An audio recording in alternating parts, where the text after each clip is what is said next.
2-2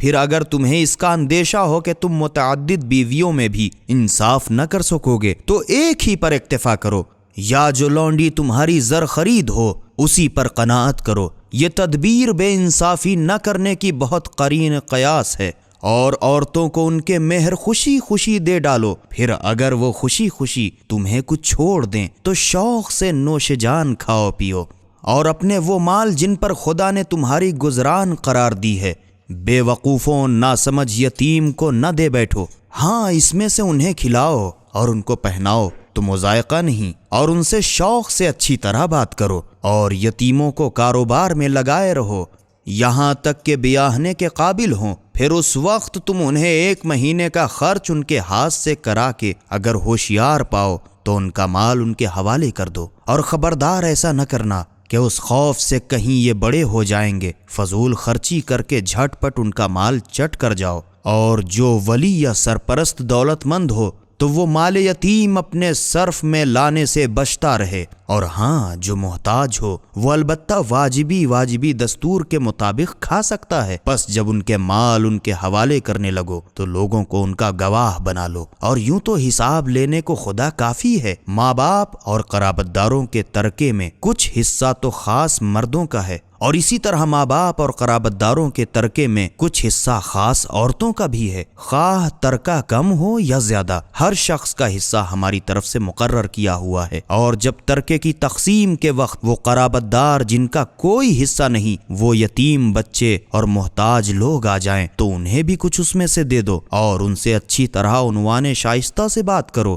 اور ان لوگوں کو ڈرنا اور خیال کرنا چاہیے کہ اگر وہ لوگ خود اپنے بعد ننھے ناتواں بچے چھوڑ جاتے تو ان پر کس قدر ترس آتا۔ بس ان کو غریب بچوں پر سختی کرنے میں خدا سے ڈرنا چاہیے، اور ان سے سیدھی طرح بات کرنی چاہیے۔ جو لوگ یتیموں کے مال ناحق چٹ کر جایا کرتے ہیں وہ اپنے پیٹ میں بس انگارے بھرتے ہیں، اور عنقریب واصل جہنم ہوں گے۔ مسلمانوں، خدا تمہاری اولاد کے حق میں تم سے وصیت کرتا ہے کہ لڑکے کا حصہ 2 لڑکیوں کے برابر ہے، اور اگر میت کی اولاد میں صرف لڑکیاں ہی ہوں 2 یا 2 سے زیادہ تو ان کا مقرر حصہ کل ترکے کے 2/3 ہے، اور اگر 1 لڑکی ہو تو اس کا آدھا ہے، اور میت کے ماں باپ ہر ایک کا۔ اگر میت کی کوئی اولاد موجود نہ ہو تو مال متروکہ میں سے معین خاص چیزوں میں 6واں حصہ ہے، اور اگر میت کی کوئی اولاد نہ ہو اور اس کے صرف ماں باپ ہی وارث ہوں تو ماں کا ایک معین خاص چیزوں میں 1/3 ہے اور باقی باپ کا۔ لیکن اگر میت کے حقیقی یا سوتیلے بھائی بھی موجود ہوں تو اگرچہ انہیں کچھ نہ ملے گا، اس وقت ماں کا حصہ 6واں ہی ہوگا، اور وہ بھی میت نے جس کے بارے میں وصیت کی ہے اس کی تعمیل اور ادائے قرض کے بعد، تمہارے باپ ہوں یا بیٹے۔ تم تو یہ نہیں جانتے ہو کہ ان میں سے کون تمہاری نفع رسانی میں زیادہ قریب ہے، پھر تم کیا دخل دے سکتے ہو؟ حصہ تو صرف خدا کی طرف سے معین ہوتا ہے، کیونکہ خدا تو ضرور ہر چیز کو جانتا ہے اور تدبیر والا ہے۔ سبیل قرآن، ہدایت کا راستہ۔